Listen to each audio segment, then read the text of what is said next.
And what's going on, everybody? Happy Wednesday, December 15th. What a week to be a Marvel fan. I'll just say that we will be talking about the latest episode of Hawkeye, episode 5, titled Ronin.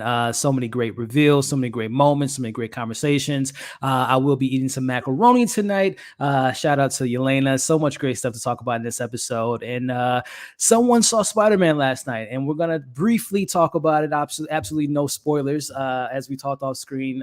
The less we talk about it, the better. But we will be talking a little bit about Spider-Man No Way Home and just having a great time with you all. So before we jump into the conversation, shout out to every single one of you all watching us live. If you haven't already, make sure to like the video, share the video to all the Marvel fans you know, and let's have a great discussion in the comments. And of course, the same could be said on the replay. Like, share, comment, all that fun stuff. So with all that being said, let me bring in my amazing co-host who I'm so excited to talk about with this episode, starting off with our friend representing Canada. Love to hear her thoughts on the episode. She always brings the energy. She has the vibes going with the purple, which I always love. I'm talking about the one and only Amanda. What's going on?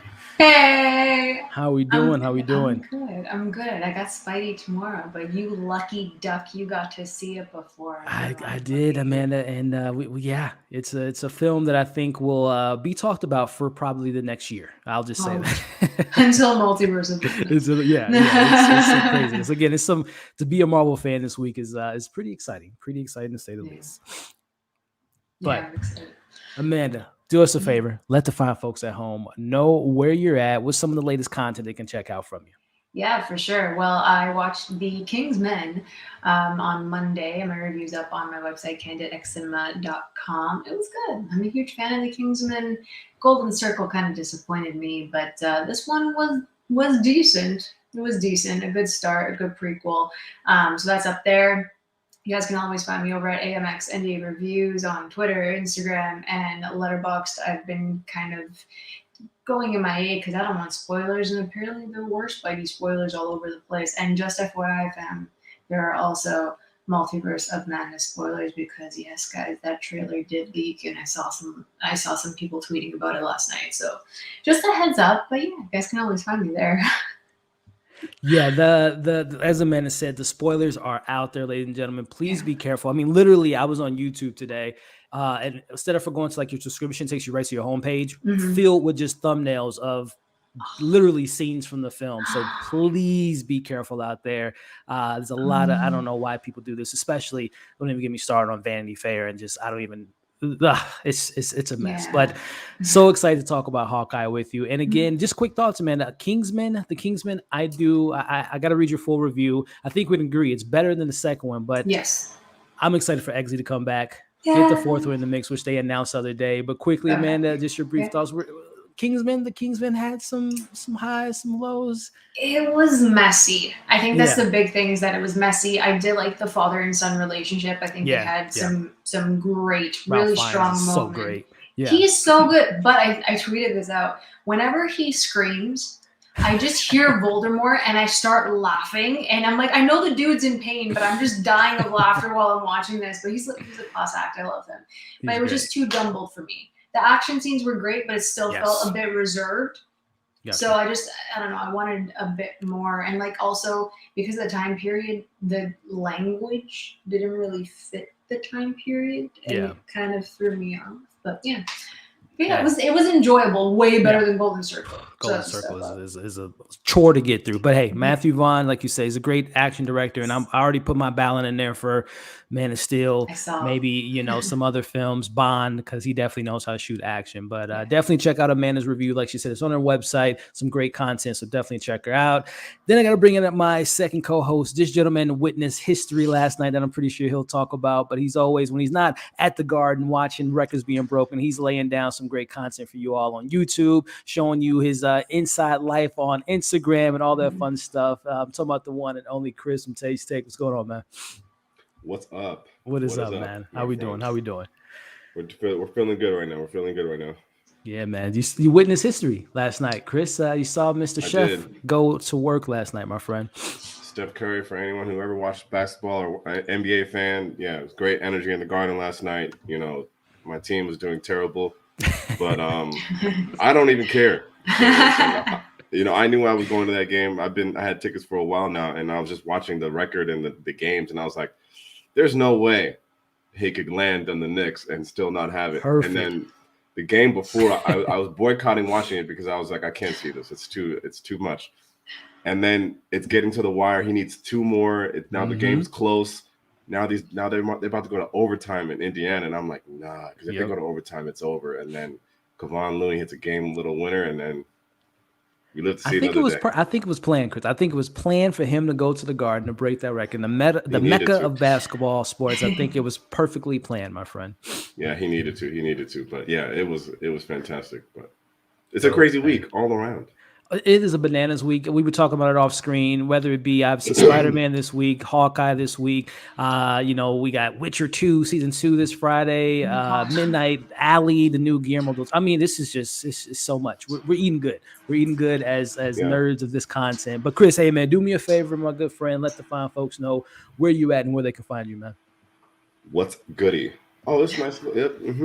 I'm here, Chris Tait, representing Tate's Take. You guys can find all my information in the bio here, in case you haven't seen my content before, but just video reviews, TV reviews, movie reviews, documentaries, all that kind of stuff. Trying to give you a little background on the stuff and then let you know if it's worth checking out or if I think it's worth checking out. But if you guys are into that kind of thing, just check me out, subscribe, like, comment. Let's make a little conversation about the stuff that's out there. But happy to be here for Hawkeye. One more episode. That's pretty crazy, but yeah, let's get into it. Loving the tree, my friend. I don't know if you guys saw. We'll put him on a solo right there. You got the tree there. You got in the festive season. There you go. Give you a little treat. Give you a little treat. Look at that. There you have it, guys. And it's always, speaking to be corny here, it's always a treat to be here with these two wonderful folks here. But Chris and Amanda, again, we're going to talk about this episode here in a second. But just briefly, again, no spoilers, because my man with Chris, we talked about it off screen. The less, the better. So I will not be spoiling a damn thing about this movie. But I did get the opportunity to see Spider-Man No Way Home last night. And just a quick thought on the film. It lives up to the hype, ladies and gentlemen. This is it's a 2.5 hour, just a fun fest for Spider-Man fan out there in regards to seeing the villains that we've grown up with, seeing Tom Holland's journey continue, and of course seeing some of that MCU magic. So before we transition into this episode, Amanda, just your T-minus, you're seeing it tomorrow, right? If I'm not correct. 3 p.m. Eastern. 3 p.m. tomorrow. Where are you at as we speak in regards to just anticipation, excitement level? Is it an all-time high for you, Amanda? Yeah, honestly, I kept saying, you know how I felt about it. I'm like, I don't want to hear about it anymore. I'm tired. I don't care that it came out. We know everything about it. But now it's just like, it's the week. Like, it's Spider-Man No Way Home week. And like, just even prepping stuff for the website that I work for Geek Bomb, I got more excited. And then the reviews came out. Like, and everyone, including yourself, Elliot, is just hyping it up and saying that it's like the best of the MCU. And I'm like, cool. So I'm really excited. If it's better than Infinity War, and it's better than obviously freaking the Winter Soldier, I'm like, I'm so excited. I don't know if I'm gonna sleep tonight, to be perfectly honest, but I'm there. I'm really hyped. I really am. Chris, man, you're seeing it tomorrow as well, my friend? Yep, 1 hour behind Amanda. Nice, man. Where are you at with it, man? Is it just, have you shut off all the social medias, man? Have you just kind of quiet out the noise like Steph Curry last night and just ready to sit down in the chair to watch it? Yeah, no Twitter. Definitely no Twitter. But y'all follow the real people that will like give you the real spoilers. My timeline, I like that. But nothing like that. I don't even want to hear. I didn't want to see anyone's even reaction tweets to it. So I have not looked at Twitter. No YouTube. You know how hard it is to go no YouTube? If I need to find out how to like drain my sink, I gotta type it in. I gotta go on Vimeo. So no YouTube. What else is out there? Instagram. I was trying to go Instagram, but it's too hard. Even then, it's tough, man. And then I got caught up. I almost went to Real James' story, and I was like, "No, get me out of here! Get me out of here!" I saw it last night as well. Yeah, but So no, I haven't. You're the first person I saw anything or heard anything about it, saying that it was good. But I expected it to be good. This is not a movie that I ever would have thought people would say, yeah, not as good as I thought it would be. Like, I think people will like know this has to be like a big movie. So yeah, I'm excited. It's the excitement level is placed in a good direction, guys. I will say it's not a perfect film. Without getting into details, it's not perfect. It does have its flaws.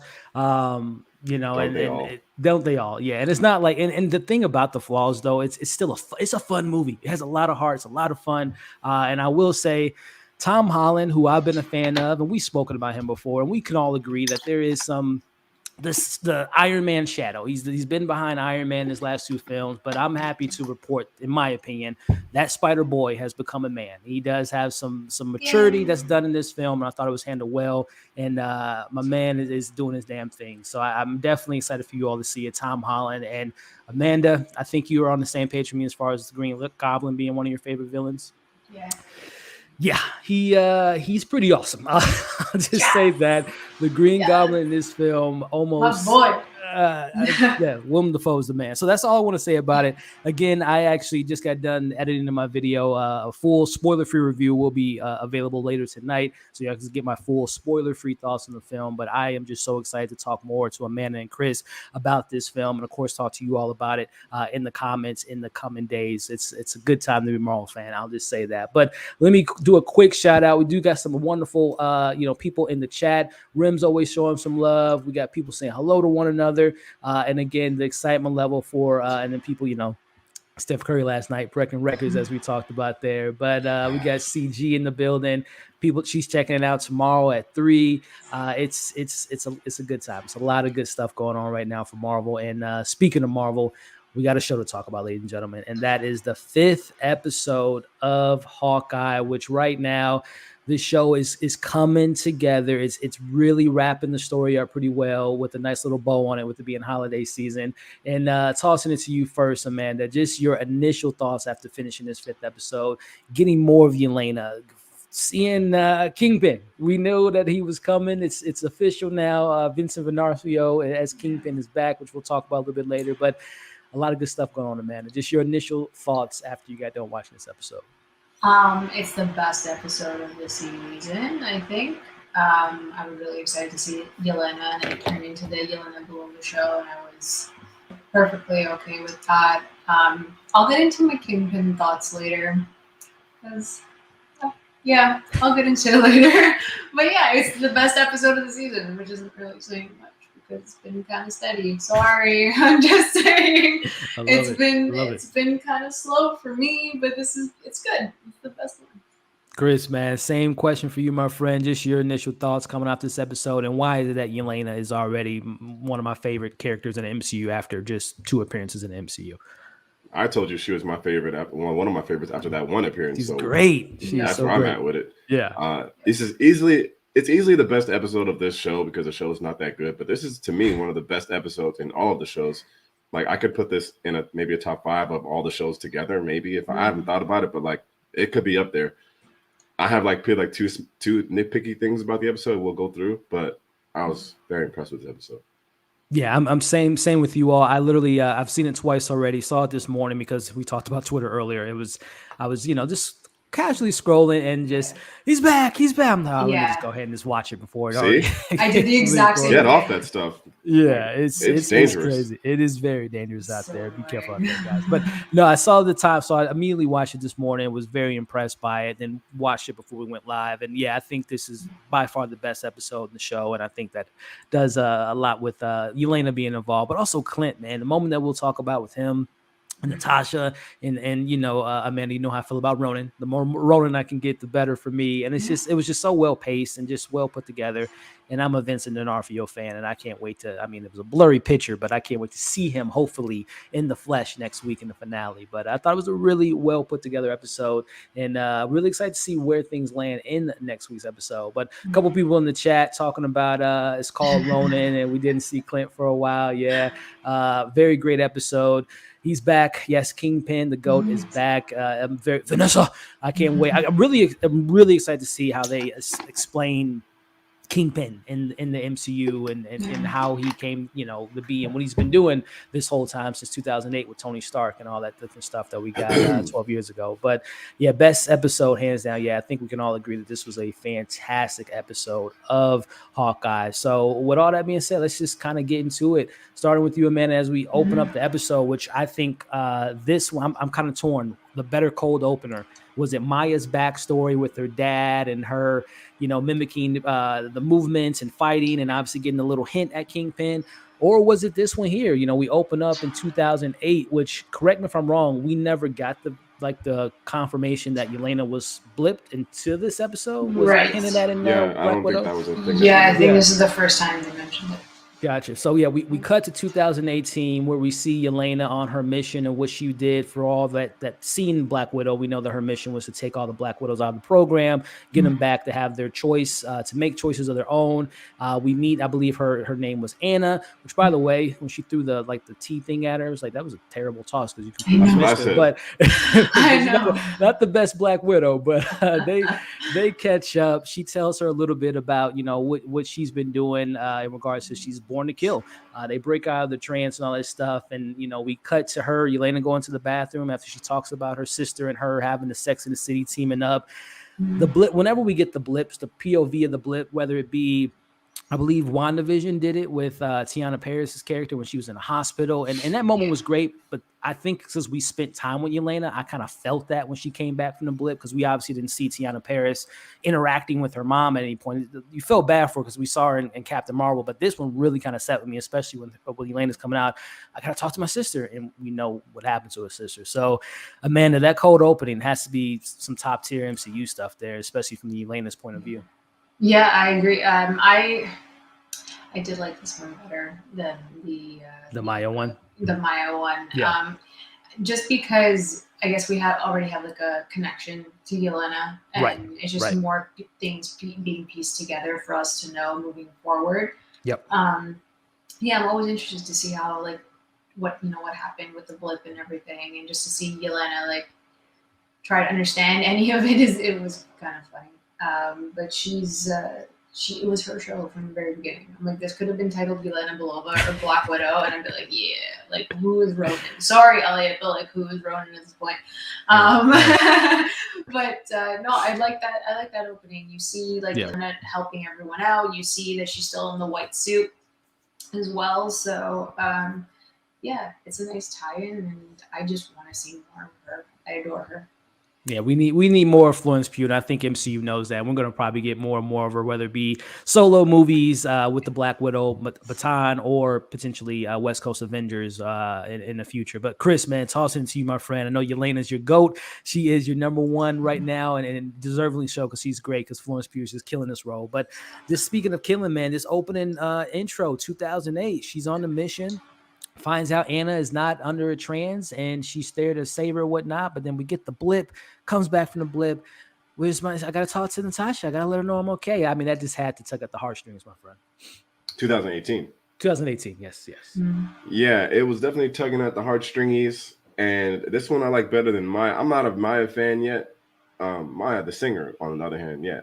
But Echo, I'm not sold. I'm not sold on Echo yet. So And the opening was great with the father and all that, but also we don't know enough to care yet, but we care about the blip and who was blipped and blipped outed.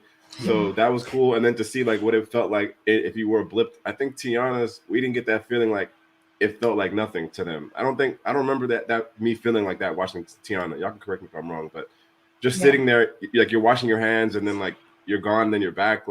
That was crazy. My one nitpick of the episode was that when she came out, Anna acted just like she saw her homegirl at the supermarket that she hasn't seen in a while. I'm like, no, you guys probably thought she was dead. You gotta react to that. This, right here. Yeah. She's like, what the hell? Then we go to Crenshaw High together, and then it's no, that's me. Yeah, we had gym class, remember? But that's a small nitpicky thing. Yeah. On the acting front, but and then of course I was like, where's that black kid coming from? Then she actually explained she adopted the girl. God, no problem. Cool. You could have just had a black guy. I don't know, whatever. But yeah, I thought the opening was very good.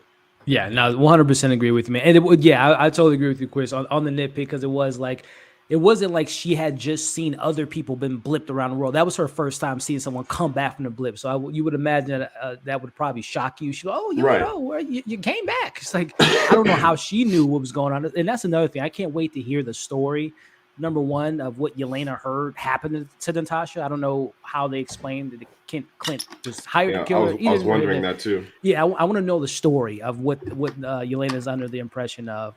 But yeah, I thought, like you guys said, and everyone in the comments as well, in the live chat, agree with us in regards to that. That scene was pretty impactful and a really great way to start off the episode. And to you guys' point regarding Tiana Paris, yeah, we great actress. Is still a sad moment because she comes back to find out that her mom has died, but we didn't spend time with her and her mom in regards to her as an adult. We've only seen her when she was like a little kid. So I love seeing a character like Amanda said, someone that we know, someone that we care for, and someone that's just completely killing it right now and becoming one of the best characters in Phase 4. But moving on to the following scene, Kate's back. She obviously got punked by Ronan Hawkeye last week in regards to just stay back. I don't need you to be involved with this anymore. And one of the things I really appreciate about kind of this within the opening sequence is this one-on-one conversation with her mother, Eleanor, and Kate Bishop. We all can theorize that, Eleanor definitely has some evil deeds, especially based on the ending of this episode. But I think it's Vera Farmiga. I think it's her performance right now that just makes me. I like her as a mom. Of course, she's going to be tied into Kingpin, but I just really enjoy this mother and daughter conversation. Your thoughts on this scene here that we get with these two characters, Amanda? Yeah, I really liked it. I like the placement too. I think it was about time that they sat down together and actually had like a one-on-one after everything had happened, of course. So it was also a really good scene because it's talking about like what it means to be a superhero. I think the whole episode had to deal with that, and I really appreciated that they did it with with Kate for like two different conversations with her mom and then Yelena afterwards. So it was just really interesting to see how Kate responds to being labeled as that and what she's learned from Clinton so far. I think those are important conversations to have. Yeah. But yeah, Eleanor, she's typical mom, but she's shady. And we know that she's shady now. Yeah. But Vera is phenomenal. We're really blessed to have her in the show. And I hope it's not like the last that we see of her. Yeah, don't kill her off, Marvel, please. Yeah. Please, no. She's too strong of an actress to be booted out after like one season. So yeah, it was a really, really great discussion between the two of them. Yeah, I agree. And Chris, man, same question for you. Seeing that conversation, I think another thing to take away from it is, regardless of her evil deeds, we see Eleanor say how important Kate is to her. Like, you're my little girl, and I always care for you. And again, and that's what I always love about the greatness of these characters. I think when we eventually see her be revealed as whatever her evil deeds are with Kingpin, we can see it from Kate's perspective now, how loving of a mother she is and their relationship and stuff like that. So just any more input on that scene, Chris, in regards to that conversation they have? Yeah, the mom has been creepy, but I think she hit maximum creepiness this episode. How did I feel about that conversation? The mom is too weird for me because it's like she is kind of lovey-dovey and protective of the daughter, but then she just does some weird, wacky stuff with her that I don't understand it yet. But yeah, to Amanda's point, great actress. Happy to see her as part of like our little universe here. So yeah. Yeah, I agree. And again, when we get that moment, it will be, and we got a little bit of it at the end of the episode in regards to the shocking nature of Kate Bishop finding out her mom's involved. But once she kind of sees and learns what she's been involved with, it's going to really be an interesting conversation between those two. But moving on from that, and I think this, to me, action's fantastic. We'll get to Ronan versus Maya in a little bit. But I think, again, highlighting Yelena. Having this conversation here, Amanda, between Yelena and Kate Bishop, which I can't wait for them to just have more scenes together, eventually be in movies together, and just be, the Black Widow and Hawkeye that we didn't really. It's interesting to kind of see this. We're seeing. We met Natasha and Clint. They've had history together, but now we're seeing like literally, because this is the new version of Hawkeye potentially, and we see the new version of Black Widow. We're seeing their origin stories in front of us. So I'm loving that we're going to get to see these characters grow in the MCU moving forward. So conversation, Amanda, about, macaroni and going to this tour site in New York, this, that, and the other. But then it gets down to the, you're here to kill or talk to Clint. No, I'm not here to talk to him. I'm here to kill him. Your thoughts on this conversation about superheroes and how high Kate Bishop holds Clint up on her pedestal? Best part of the episode. If I could watch one scene from this entire series over and over again, it would be this one. Because Yelena is just so fun. She's like, I could have killed you, but I didn't. The second you walked through the door, I could have killed you, but I didn't. So, So that was cute. Yeah. The whole mac and cheese thing was funny. I'm surprised Kate only has one fork, but it's more of like Yelena just like roasting her and trying to like be playful until they get to like the deeper conversation. And like I said before, it's all about what you label as a hero. Yeah. And it's also about like the way I interpreted it was the fact that like everyone has their own motivations for what they're trying to do. Whether it's good or it's bad, they have their own perception of what goodness is in order to help themselves or to help people that have been wronged around them. So I think that it was a really great conversation, even though Kate was a bit naive at first, she still countered Yelena in saying, well, if you are sent here to kill Clint, then who are you working for? And like, who sent you? And I thought that was such a pivotal moment in this episode and in the series and basically in the MCU, because all of our heroes have been put out there as targets, as Hawkeye called it. He said it to himself that like he was hitting targets. He's like a weapon hitting targets. So I think that it just puts everything into perspective. It was a really important conversation. What well said, Amanda. Couldn't agree with you more in regards to, again, just that conversation of how Kate sees Clint versus how, again, I can't wait to what was told to Yelena in regards to how that situation shook out between Black Widow or Natasha and Clint. That would be very interesting. But yeah, Chris, man, it's all sent to you. Mac and cheese, conversation, a little banter back and forth. As Amanda said, the joking of just like, I could have killed you if I wanted to, but I'm not here to do so. And just getting down to the brass knuckles of the conversation in regards to, again, how she is there on a mission and she tells Kate, don't do that again, by the way, or I will come back and kill you. So your thoughts on this whole scene, my friend? Yeah, 100% echo of Amanda's point where she said that she king of the puns. That's just a good joke. What do you want me to do? But that's the best scene of the episode. The best dialogue. That I could put that dialogue up against any, like, that's like a Loki and I don't even Morbius. I don't even know. Mobius. That's like that. It's like that caliber of dialogue. And then at first too, because like in the beginning of the episode when we're seeing the cold open, you don't get that really from Yelena. Like it's it's like the rich jokes about the woman, but she doesn't take that opportunity to say anything really funny. I don't think that. So it's like for a second maybe you could think, is she just not funny in this show? And then you get quickly reminded, the bottle comes. Surprise! Hi, yeah. Fantastic line there. The mac and cheese is genius. The cutlery, like she said, that's genius. Yep. Laughing in her face, but thinking that she could kill her. So like she can't kill literally anybody yet. It's all so good. And then as a New Yorker, it's a nice plug for the residents here, because she's talking about all the things that she wants to see, and then Kate's like landmarks. Nobody wants to see that shit, but only a New Yorker would say that, because like, so that tourists, of course they want to go see that stuff. Yep. I like those touristy things as much as the next guy too. I ain't no hater, but that's a nice little echo. That's a nice little Easter egg there. Yep. For the New Yorker peoples out there. Quality scene, and I was like, this is what we loved in Black Widow, and this is what we're getting.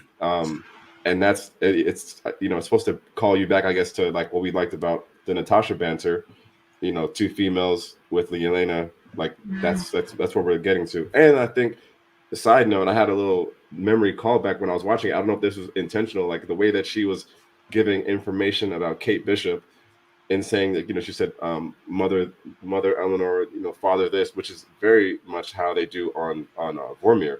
So I was like, damn, that's a disgusting little callback that they're trying to do with my heartstrings there. I didn't realize that. Wow, I love that she kept calling her by her full name too, and just being like, I get it. You did your research on. Yelena just ate up that, as well as Kate. I don't want to undermine Haley Steinfeld. You got to have a great sparring partner to have a great scene like that. But Yelena just totally ate up that scene, in my opinion. And again, I want so many more of these moments between these two, whether it is, because I think even when they eventually get on the same page, there's still going to be that kind of misunderstanding at a certain extent, even when they become the best of friends, maybe to take on the next threat for the Avengers. But I just love the conversation at hand, and you guys hit the nail on the head. Yelena and Florence Pugh it's just the timing. It's just the way she sprinkles in the jokes and how she can just on the drop of a dime get serious, talk about what her sister meant to her, talk about how she views Clint. And what was the Russian line?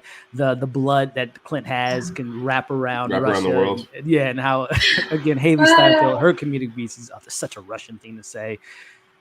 Just a fantastic scene. And again, action's fantastic, but I'm a dialogue guy. When you can give me good dialogue with good performances, I take that over anything. It's just such well placed and just really well put together by those two. And again, give me more of those two because they are just fantastic. But moving on. Yeah, go ahead, Chris. No, I like Thor. Another. Yes, more and more of this, please. And again, Yelena and these dropouts, these Batman, how she leaves the room and just like, I mean, come on, this is great. But speaking of great, I guess we're all friends of Jack, right? Jack is the homie, ladies and gentlemen. Are we feeling for Jack? Because the guy is just, I've never worked a day in my life. He's just funny, but he's getting caught up. We see Eleanor has apparently called the cops on Jack due to the intel that her daughter gave her. I don't know what to make of Jack anymore, Amanda, in regards to, again, red herring. Obviously, we were under the assumption that it was Jack with his swordsmanship, and who knows what the twist may be. But Jack going to jail, is it more of a red herring, Amanda, or is he somehow, some way kind of tied into this all ploy? I think it's like one and done. Like he did what he needed to do, as you said. It wasn't red herring up until now. Yeah. And it's just like, I felt like it happened so quickly. Yeah. And like, I don't know. I feel like there should have been more to that. It's like, no, okay, he's going to jail. It's like, oh, okay. So what was the point of him being like? What was the point of this? So it feels like a one and done because there's only one episode left. So I don't know how much he's going to be involved in episode 6, but yeah, it was just like, oh, okay, cool, he's going to jail. I feel like he was just like a pawn being used for Eleanor, and that she never actually cared about him in the first place. So I don't know.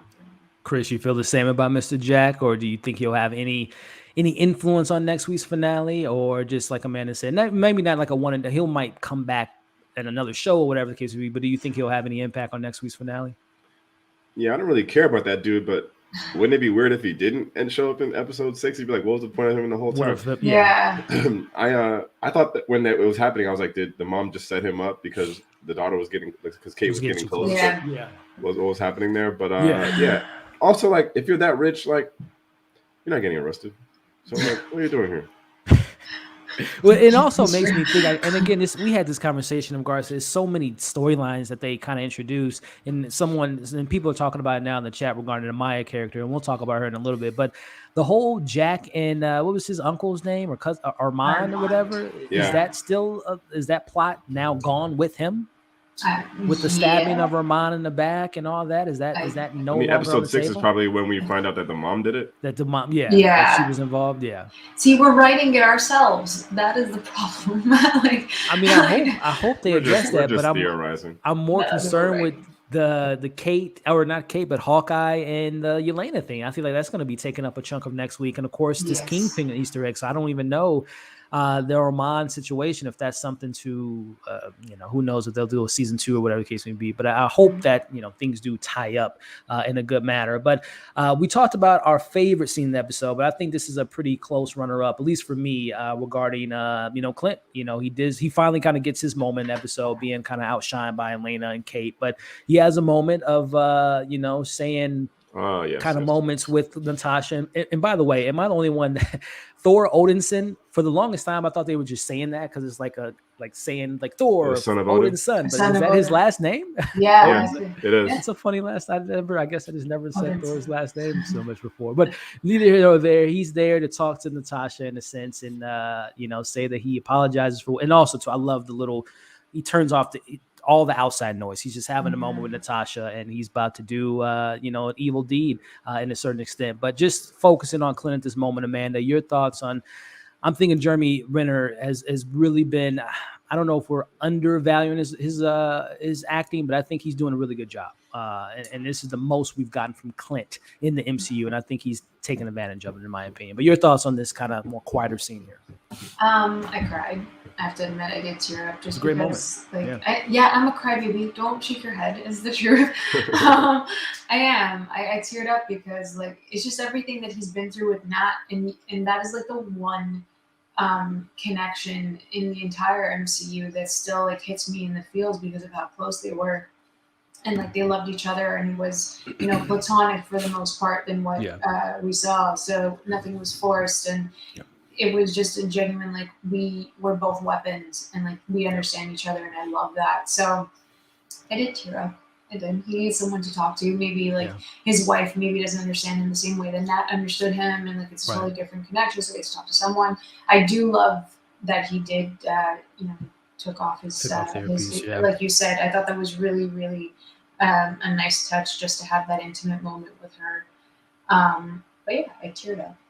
It makes me so mad that we didn't get that. I don't know if it was a rumor at one point, but a Hawkeye Black Widow, like either in the movie, and I still don't know why he wasn't in her film. He was referenced to. I don't know. I think it's a miss. Again, I think Marvel's doing the rewriting their wrongs because we now have a new Hawkeye, a new Black Widow that can get more of that screen time. But man, I wish we would have got more of Nat and Clint together. But Chris, man, your thoughts on this more quieter moment? Did Jeremy Renner stick it for you, man, in this moment? Yes, he did. When I thought about this scene, I also wondered about the order of the Avengers. Is that the order of when they were recruited or in creating the actual group? Like, what did you guys think of that? Steve, that's a good question. I don't know. He's the first Avenger, because then I'm thinking does the world know the order? Because then it's like, is it not just alphabetical order, or do you just ask, do you ask Fury like, how do you want this listed? But maybe could that be the order of just when they were recruited? Let me pull it up again. It was because we know Steve was the first Avenger. Tony was the first, obviously the movie. Then I guess but I guess Natasha Bruce went to go get Banner. Yeah, so that's and like then Hulk had his movie first. Yeah, but wouldn't Clint have been with Thor technically? Because they were in the same. Yeah. So then it's as long as Steve's at the top, I don't really care. That's what I was going to say. As long as my boy Steve Cap is above Tony, that's all I care about, to be honest with you. And I guess, too, if you look at it, they pair so Clint and Natasha, they're the humans of the bunch. You have Thor and Bruce, the most, the powerful Avengers, and then you got the two leaders. So I don't know. Maybe it was a little bit of meaning behind it, Chris. I don't know. I love that we're theorizing about the order of it. Hey, he's not in my book. He's not in my book. It's Cap all day. But anyway, it's his crib, I guess. So he's like, y'all gonna play at my own. It's like the kid that has the basketball at the court, like whether you're good or not. Like, I'm playing.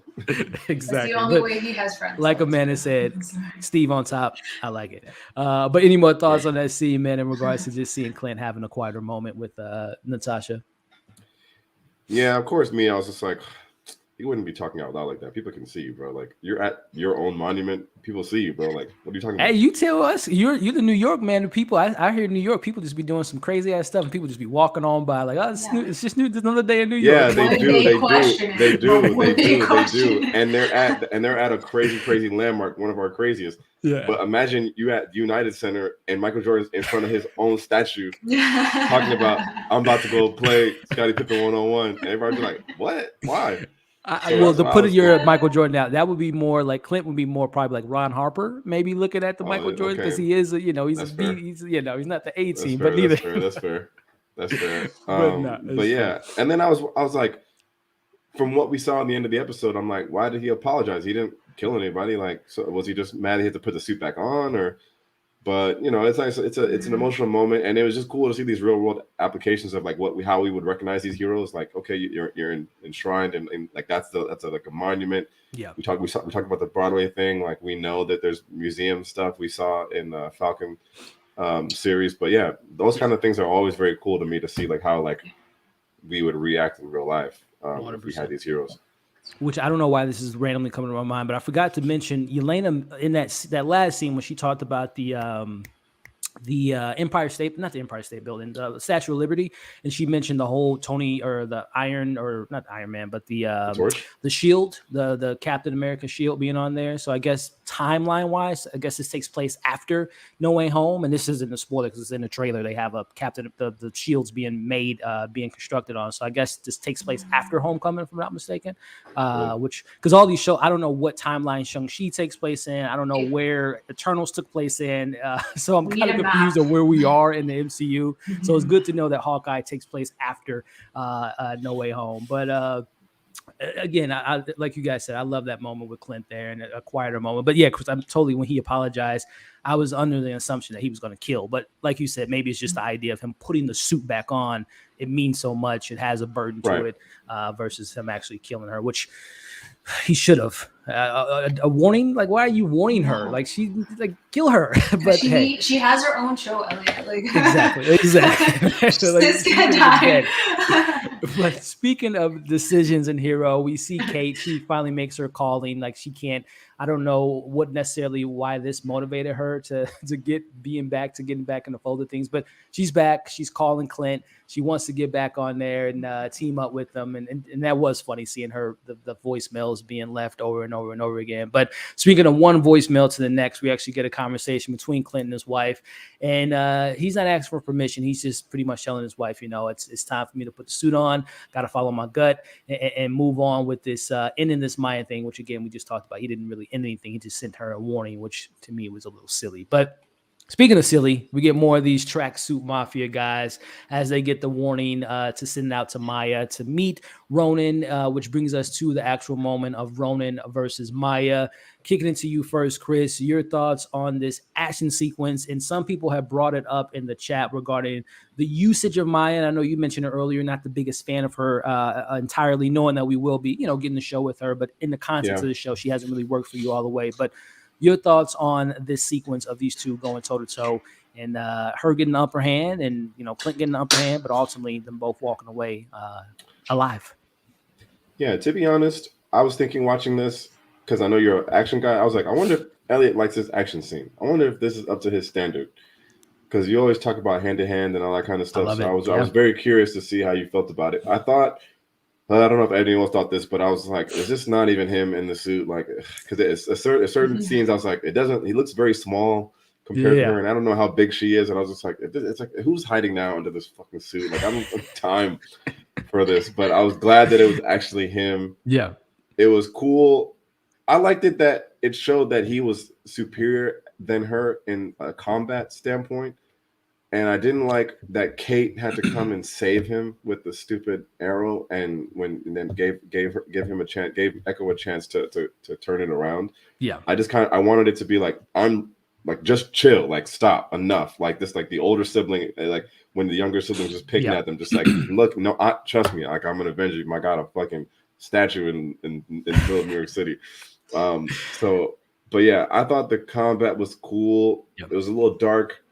But I was happy that it was him actually, and then I was happy that he was like about to like shut it down, like, look, and then Kate kind of ruined it for me. I will say, and this is just an MCU conversation at a greater conversation. The power scale in the MCU is very inconsistent because, like you just mentioned, Chris, in regards to, we saw she got the best of him 2 weeks ago when they fought in the hideout spot, and she did. I mean, she held her own. Like, Clint did ultimately get the upper hand, but she held her own. And actually, if, like you just mentioned, if Kate wasn't there, Clint might have been saying bye-bye. So it is just like, I don't understand sometimes how they just kind of mission, whatever the case may be. Because when he has the suit on, he goes harder. He goes harder, right? And he's like Batman, by the way. And Maya bringing in like 3 of her goons is like, I don't know. Either here nor there. Amanda, your critiques, your praises of this scene. Did you think it was great? How do you personally feel about the Maya character so far in the show? Has she gotten you to the point where you're excited for her series, or have you become less and less excited for her series based on what we've seen of her in the show so far? I go back and forth with it. Sometimes the writing is really strong, and sometimes her action scenes are really strong, and then it just like goes weak again. Like, it's very inconsistent, I feel. And that's also what happens when you're writing for so many characters. But it's even more difficult to write a new character into the show with like veterans like Hawkeye, and like you're writing in Kate Bishop too. So with newbies, so it's a bit hard to like kind of like set the tone for the character, and I think that's why I'm kind of just I'm in the middle of it. I think she's cool. I think there's potential, but now that we know that the big guy is coming in, I think that Echo show, yeah, exactly. It's just that title of Echo is just being used as a front for Kingpin. If they're going to stay tied together, and we don't know what's going to happen next week, because obviously she got some information about Kingpin and her father and all of that at the end, like in that specific scene. So I don't know what's going to happen with that, but I do think it's a front for Kingpin, which is pretty awesome that they psyched us out like that, and then we get him. But yeah, the scene, like Chris said, like it was too dark. Like you couldn't really see anything. I felt that it was weak. Again, like very inconsistent with the powers, as we've said. I do want to touch upon the scene with his wife, Linda Cardellini, because there's something more there, and I don't know if we're gonna get that in episode 6, but like you're building this up, and she was so chill about what he was saying about Ronan's like, believe me, of all people I know, and it's like, well, what do you mean you know? You're not in the same field at all. Like you don't understand him on that level. So unless you are someone, you know, so it just that kind of dialogue was very confused. But if we don't get any reveal in 6, like there was no we have to like having it. Like you're placing it's a setup. Like why is he calling her so much and then dropping these little tidbits if you're not going to reveal something in 6? And yet again, they brought up the watch. They brought up, you know, the watch. The Black Widow's involved. She, you know, she even talks about, you know, we're so far away. Yeah, I think you're so right, man. We have, and that's another thing that we have to, I guess, hopefully get wrapped up next week. Well, and that's the thing too. When I say wrap up, because we all know Marvel, this isn't. You know, I love DC, but this isn't like DC where they announce things and nothing comes to fruition. We know that these storylines will eventually come to light in regards to a season 2 or a Hawkeye movie or whatever the case may be. But it does kind of, it's a gift and a curse with Marvel. They can't always tie everything up in a perfect bow because they're always constantly building upon building. Again, Echo being introduced in the show to have her own backlit show, which I'm right there with you, man. I think Echo's show, I hope people don't get upset about it, but I'm totally with you. I don't think Echo's show is going to be Echo-centric. I think it's going to be Kingpin, Daredevil, you name it, and obviously her being a pivotal part of it. But it's just, again, Chris, how do you feel about that, man? In regards to just, again, Marvel next week's, and we'll get more in depth about our predictions and theories. But do you kind of get a little worrisome of introducing so many things to just have to wait for it to be wrapped up in the next thing, or would you prefer it to be kind of more finalized within the context of the show that we're watching? Yeah, it's a tough little debate to have there. I'm trying to think. Yeah, I mean, there's just so many shows. So it's like, if you're a casual, then it's like, can you even keep up with this stuff? For us, we're just like, yeah, okay, well, this is, you know, and I think people who are not casuals might have a hard time with it too, if it gets to where I think it's going. And then to your point, no one wants to see an Echo show. So like, to your point, they're going to have to add a whole bunch of other characters, which adds a whole bunch more other stories. And then I think some stories just get left on the back burner. Yeah. But I think it's fine, I guess, but it's a lot. It is a lot. Yeah. And I think maybe they just find out, maybe they just add a whole bunch of stuff and then just like test it and then see who the fans they gravitate. Like, yeah. Because I mean, we got this Echo announcement. I want to say whenever not the last investor meeting, but 2020's investor meeting, they announced that we were getting an Echo series. So like almost a year ago, a character that we haven't even met yet that they announced the show. But man, I'm right there with you. I think it's. They're gonna end up switching it and have and maybe they keep it at Echo, but it's gonna be other like Chris, it's gonna be other characters gonna be probably heavily involved and to really kind of get a lot of people involved. But before we kind of wrap up the episode here, quick shout out to Pound the Pavement with the $5 super chat.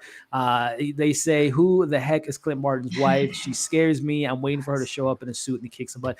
Yeah, we talked about it, and like Amanda said, I mean, Linda, I'm glad that she's getting more to do, but it's too suspicious. I mean, like you guys said, it's great that Clint has that person to kind of confine in and tell his secrets to, especially with Nat being gone. But it's some things you got to keep to yourself. And he's telling her every single thing. So you have to believe that she's lived that life. She's about that life. She's been about that life. And again, this Rolex watch situation has to be tied to her some way, somehow. So we'll see what comes of Linda. What's her name in the show, by the way? Laura? Is it Laura? Is it Laura? Is that her name? Yeah. We'll see what comes of LC next week, and if she gets a cliffhanger or a post-credit scene of her being Kingpin's sister or something. I don't know. We'll see.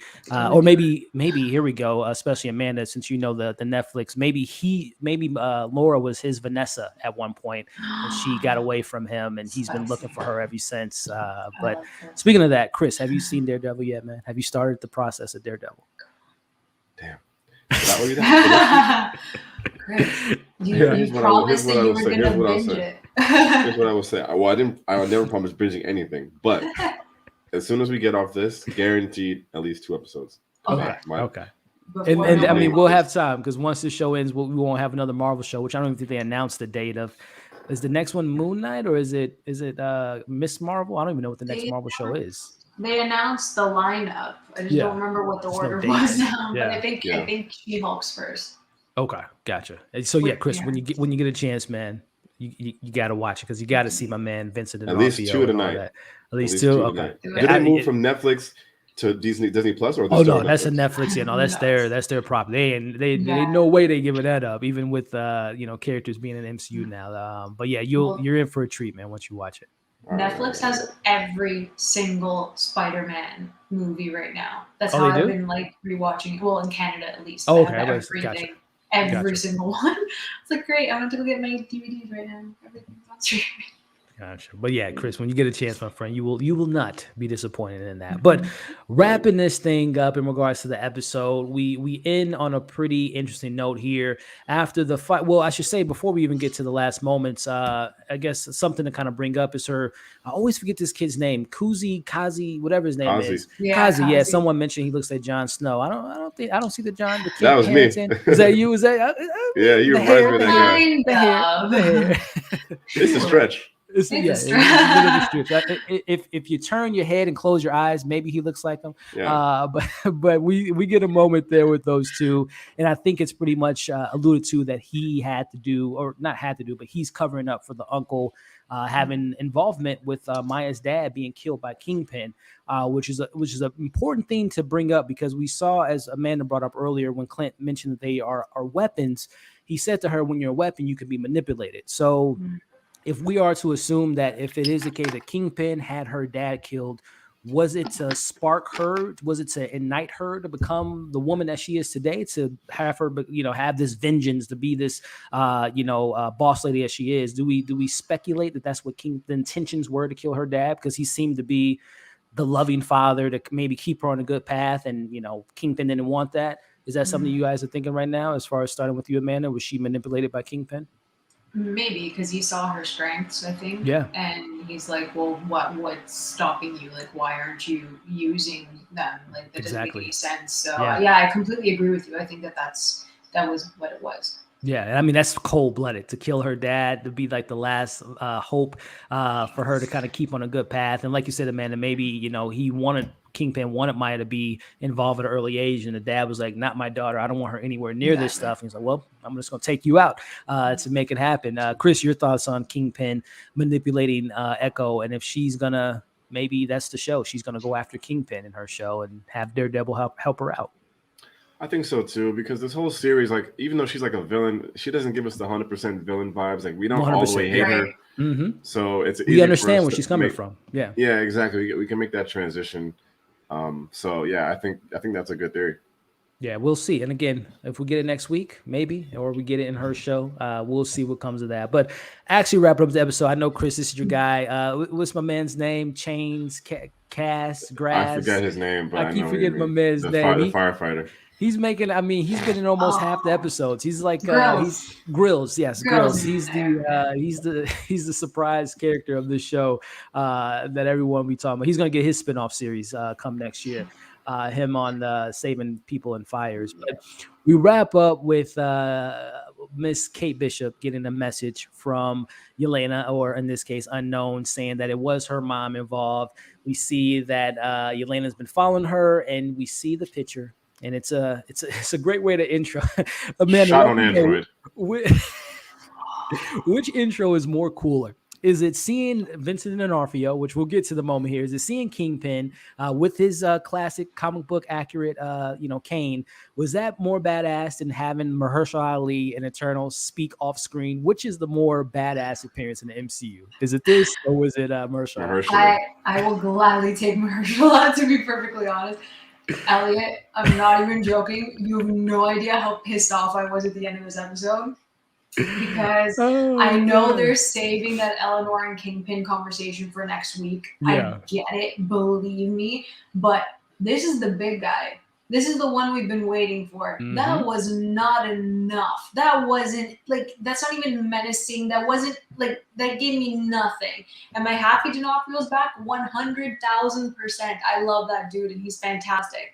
But that picture left me so underwhelmed. I was so cheesed this morning just because I didn't expect that to be the cameo. It's like, oh, okay.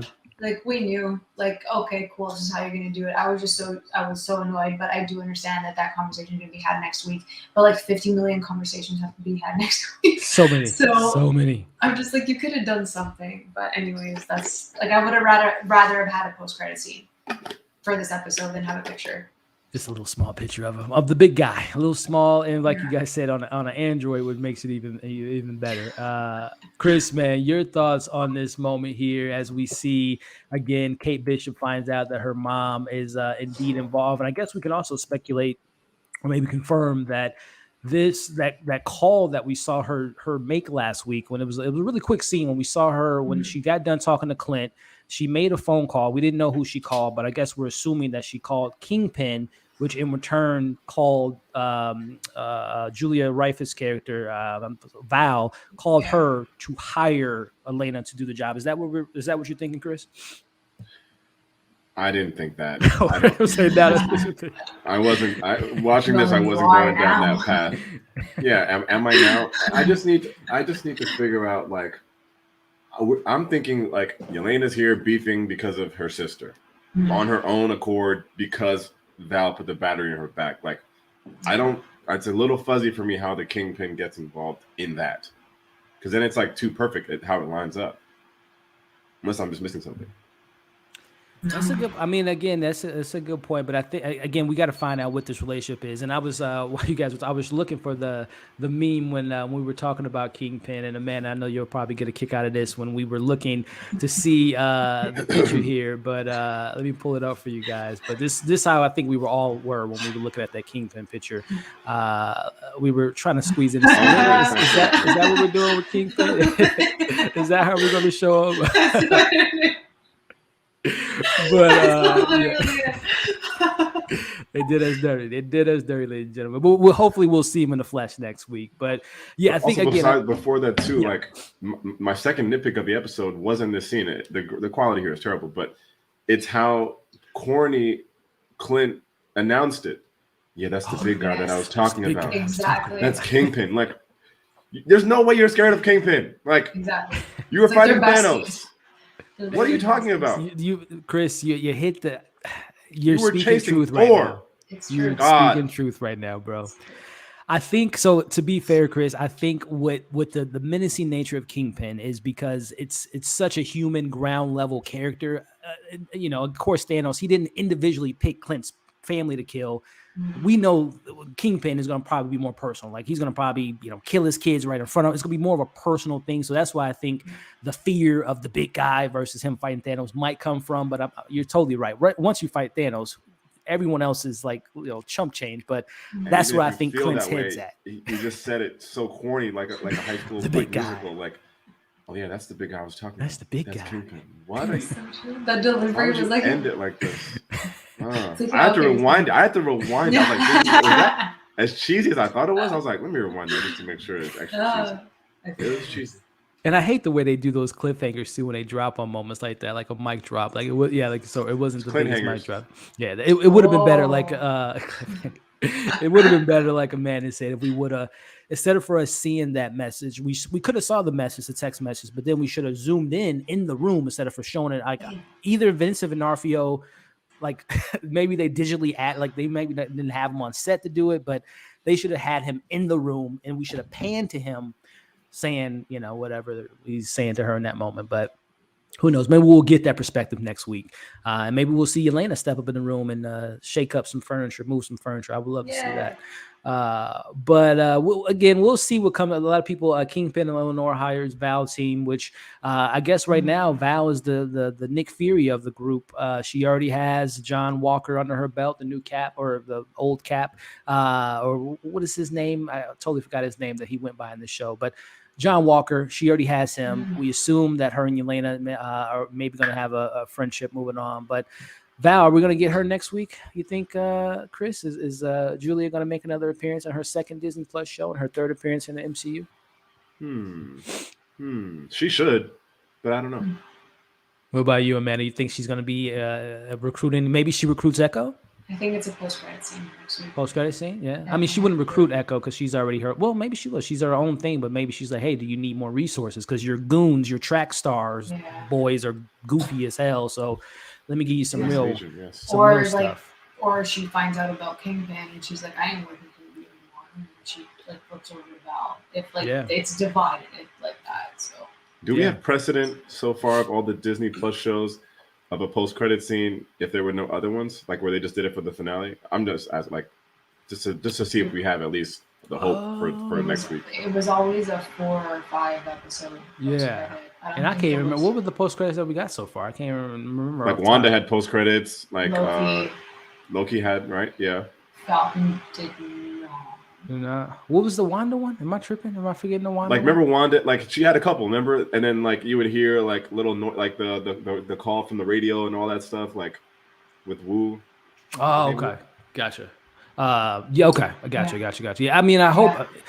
I guess we're even that's how we saw Quicksilver. I thought it was a post credit. Yes, you're right. When she episode 5 or episode 8 when he knocked out Tiana Paris's character, and also you guys are the Wanda in the woods was a post credit scene. Yes. So hopefully we can expect one, which we've come to expect that with Marvel. I was sitting in the Matrix today and literally just sitting there for 30 minutes waiting for a post-credit scene, which there is one for those that watch Matrix. But I think so. Speculating, theorizing, predicting the next week's finale.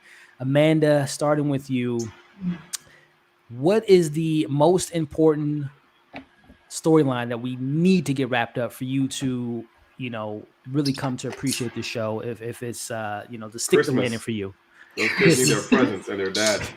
Yeah, I mean, I agree with that. Like, you do this whole Christmas series, and there has to be some sort of Christmas Eve feel at the end of this. So hopefully Clint gets to go home. They won't kill him before Christmas. But that'd be really bad. I demand a Yelena and Clint conversation. Yeah. I think that's the only thing that I care about at this point, since you put her in the show. Exactly.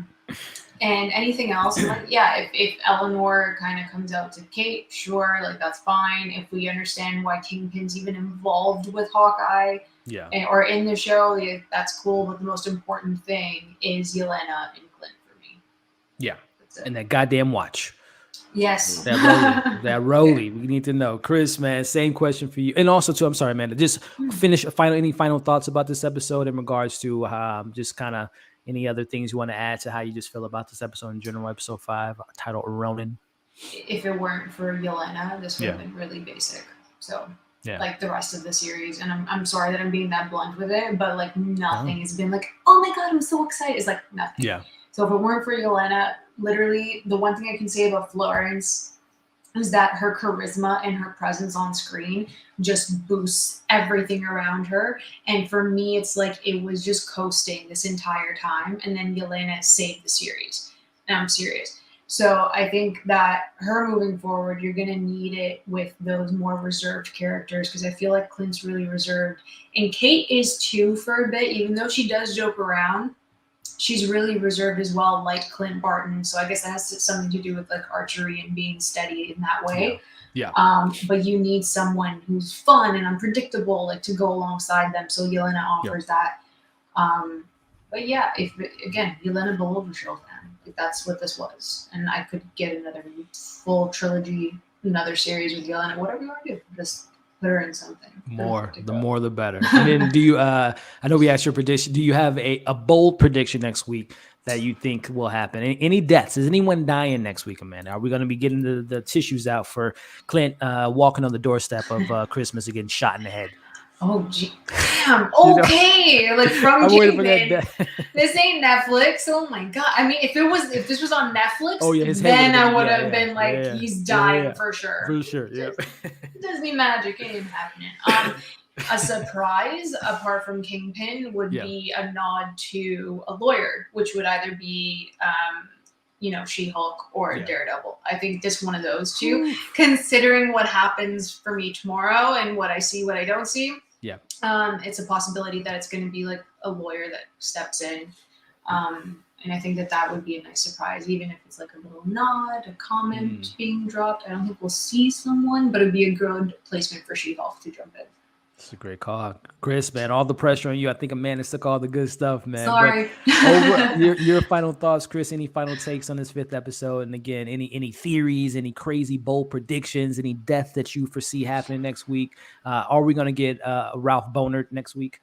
Jesus Christ, hopefully not. But before that, let's see if you guys remember this, but when the arrow goes through the window of those tracksuit guys. Yeah. Mm-hmm. Before that happened, they made a funny joke. They said something about, do you know if you remember this? It was Run DMC. They were talking about how good they are. What else did they say in that scene? They were talking about they were talking about the Sopranos for some reason. I don't know why. Yeah, and then something else. It was like something else that they were like legendary for wearing tracksuits. Maybe someone in the chat remembers, and I was like, "Oh man, that's a funny joke." Like that's so. I gotta look that's it so up. like that's an impressive joke. Go back. Let me go to my Disney Plus app and see if I can find it. But yeah, go ahead. Yeah, see if anyone can find that. But I was like, "Damn, that's really good." And then let's see. I'm stealing her answer for what I want to see next week is the conversation between Yelena and Clint. Yep. And I can also see, of course, this is a serious topic, but I could also see her making a joke out of it, kind of like when she finds out, like, oh wait, like she did this kind of like on her own, like, and he's like, that's what I've been trying to tell you, like, and then she's like, damn, like she would do something like that. Ugh. Like something like where it's like it makes it a little lighter, so it's not everyone's going back to that heavy place, and it's still Disney Plus. I can see that, and I would be cool with that. Predictions, obviously we'll get some Kingpin stuff. Maybe, I guess hopefully a Daredevil tease because it ties in to the show. She-Hulk, I don't think we're there yet, but if we get both, that'd be impressive. That'd be a nice comeback for the show because the show is so kind of mid. That if they were able to squeeze in those two little sneaks, then that'd bring it up to in the conversation of okay, worth it, fine, got it. But see, I think that's what's bothering me with Hawkeye is that like they need these extra characters to make people to boost it up. Yeah, I think that's the main. It's Hawkeye. I know, Hawkeye, but still, like it's unfortunate, like right? Yeah. We didn't have any cameos in Falcon and the I'm not talking about. No, I'm saying when we get that Captain America 4, you better expect every single Avenger to boost that movie up. No offense, Anthony Mackie.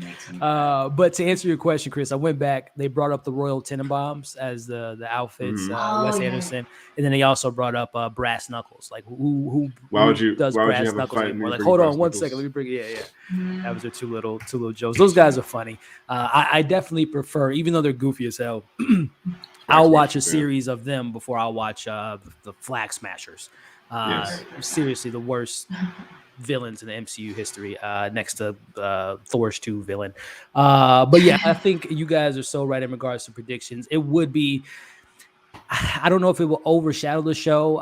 Again, Kevin Feige confirming that when the next time we see Charlie Cox or see Daredevil, it would be played by Charlie Cox, and it would be really interesting to see if he somehow, some way makes an appearance. Whether it be, Ronan's identity is revealed and he has to go on trial, and Daredevil will be a good lawyer to maybe have, or like Amanda was saying, maybe having She-Hulk come into the mix. But that would be really interesting. But I hate to be the Mormon guy on the. I want someone to die. Not that stakes have to have death, but I think that it's been leading to some type of fatality for some character.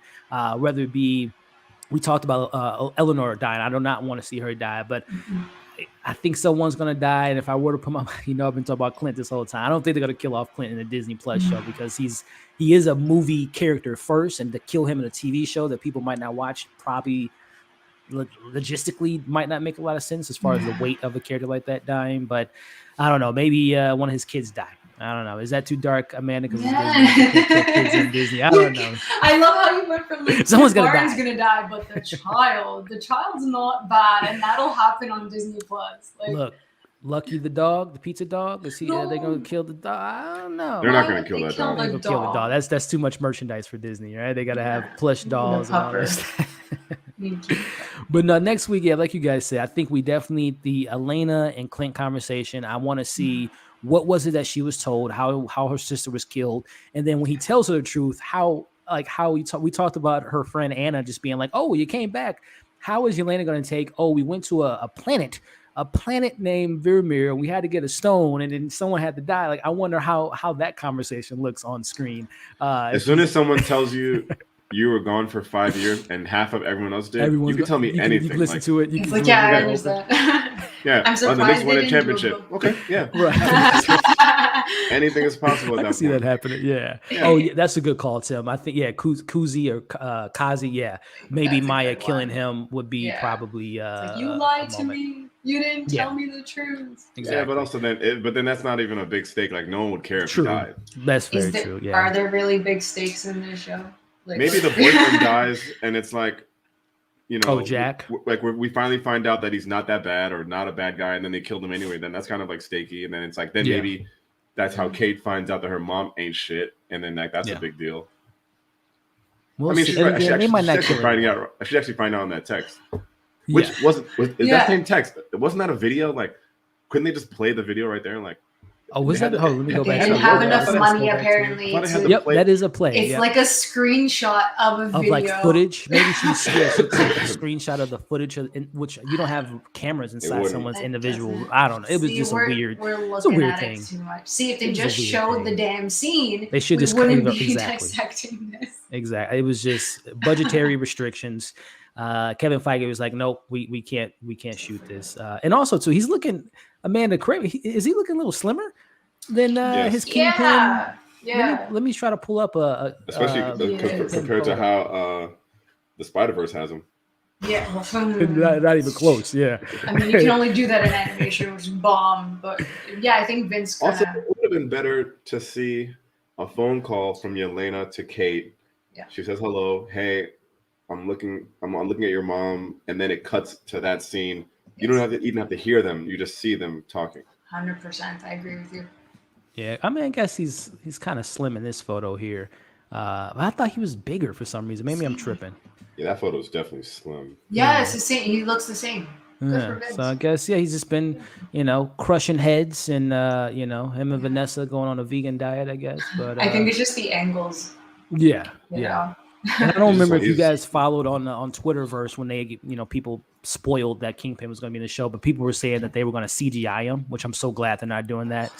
That was a don't need to rumor do for a all that. while that they were going to make him like, That's so much money. as Chris alluded to, make him the Spider-Verse kind of version, the bigger comic book accurate version. He's So a I'm human. glad. You don't need to CGI someone to become fatter. Like, It's like Kingpin's, he's that Yeah. size. Like, I'm sorry that they Yeah. drew him that way in the comics, but like, it's real Yeah. life for him. Yeah, I'm excited to see him next week. If we do see him, or if it's a post-credit scene, it'll be very exciting. But there you have it, ladies and gentlemen. We talked a little bit about Spider-Man. Again, I cannot wait for Chris and Amanda and for everyone in the chat to see Spider-Man, for we can talk more in depth about all the greatness that we get with that film. And I can't wait to see where the film ranks for you all and all that fun stuff. So many great conversations to be had in the coming days. But we got a finale of Hawkeye, and who knows, Marvel, again, we're living in a great time. They might announce the Fantastic Four the next couple days. It's just like there's so much going on with the MCU. It's such a great time to be alive. But I'm just so appreciative to be able to talk with Amanda, with Chris, with everyone in the chat about this show and everything Marvel has going forward. So wrapping it up, Amanda, outroing things out. Why don't you let the people know what's lined up for you next?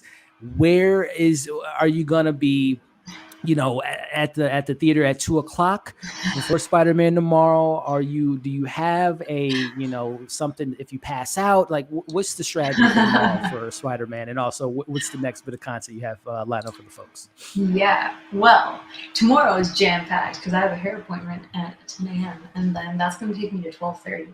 And then I have to go grab some food. I'm giving you a breakdown right now. Then I have to book it across town to go pick up my cousin who finishes class at 2:20 to get across town again to a 3:00 show of Spider-Man No Way Home tomorrow, which is going to be interesting because I also have 4:00 tickets just in case. And it was also brought to my attention that my province here in Canada is reducing the capacity to 50% on the 18th, which is Saturday. So everyone who has bought tickets for No Way Home on the 18th onwards, they may have to like refund their tickets. Oh my god! How do they even? I don't know. Oh, my province is interesting. I think that is a waste of time, whether it's 100% capacity or 50% capacity. Like everyone's masked up. It's what it is at this point, but not this opening weekend, fam. Like, I think that was just a really poor choice. But yeah, I'm watching it tomorrow.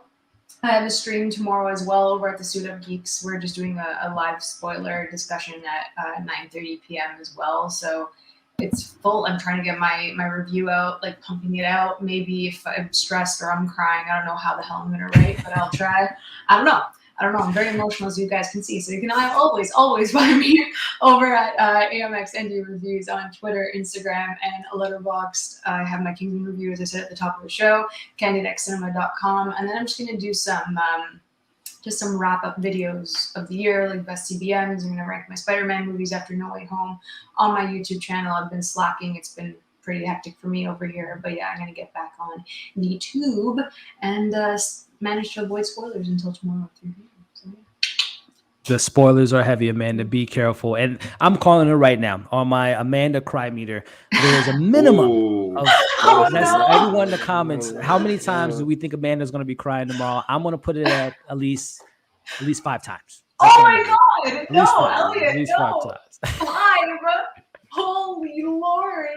That's just the minimum. That's just the minimum. But Chris, my man, same with you. What's the game plan, bro? Are we tailgating at the theater tonight? Are we camping out so we make sure we get there on time? And of course, what's the next thing you got lined up for the folks? So look, here's what's happening over here at Tait's Take. My ticket is for 4:00, right? My theater is approximately on the train, like 20 minutes away, very close. Now, this is like our last little week of work. Everybody's kind of winding down. No one's really working Friday. Thursday is kind of halfsy. My boss is like, I want to take Thursday off, and we have our team meetings on Thursday. And our team meetings are at 3. And then my movie's at 4.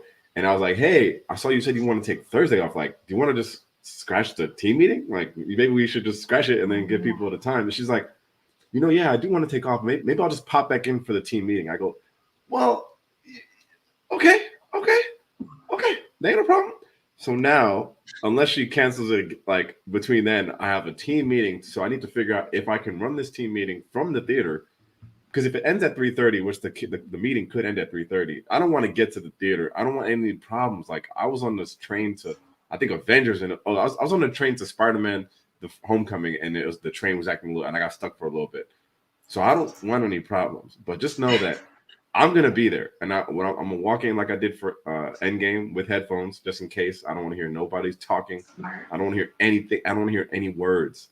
And then I'm going, and then 4:00 Dolby, and then that's it. I need to know at home how many times, and we know Chris, he does not cry a lot, but I'm just curious for everyone in chat. How many times do you think Chris is gonna cry in tomorrow's screening? But also, Chris, again, I don't cry in the movies. Hey, we'll see, man. But let the fine folks also know what you got lined up for them. Any the Insecure finale this weekend and all that fun stuff. Or not the finale, but the second to last episode. Yeah, shout out to Nino. No, she definitely gonna be in the meeting. But I'm just because she thinks that we need to have some send off. I'm like, girl, we don't. Like, we good. Like, it's Spider-Man Day, but she don't know. She doesn't. And if I told her if I want to cancel out, she would. But I'm just trying to be everywhere. Like Spider-Man would. Like Peter Parker. This is a Peter Parker move by me. That's a Peter Parker thing. You're so right. So right. Yeah, so it's on brand. But I got my fit, like the first day of school fit. I got my fit laid out for the movie and all that kind of good stuff. Yes.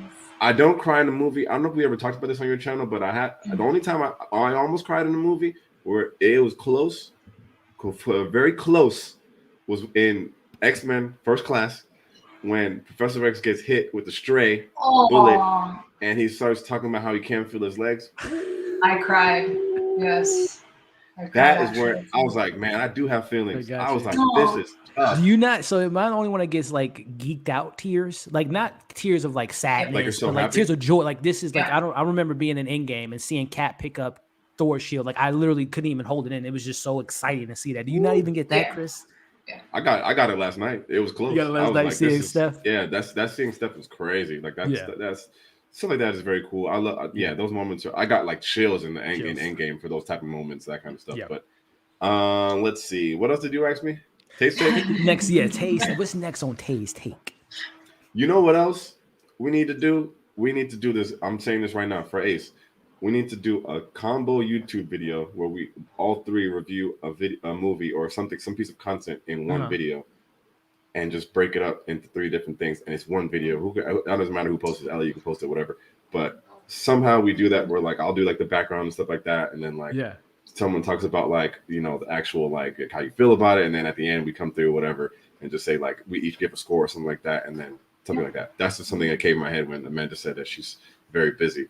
So I wanted to make her more busy. Like her saying she was very busy made me just think of another idea. Shout out to thing to put on her plate. Eminem, where's my insecure? Yo, honestly, your boy was definitely under the weather, so I couldn't even review it. But I was gonna drag it, so like it's better that I didn't do it.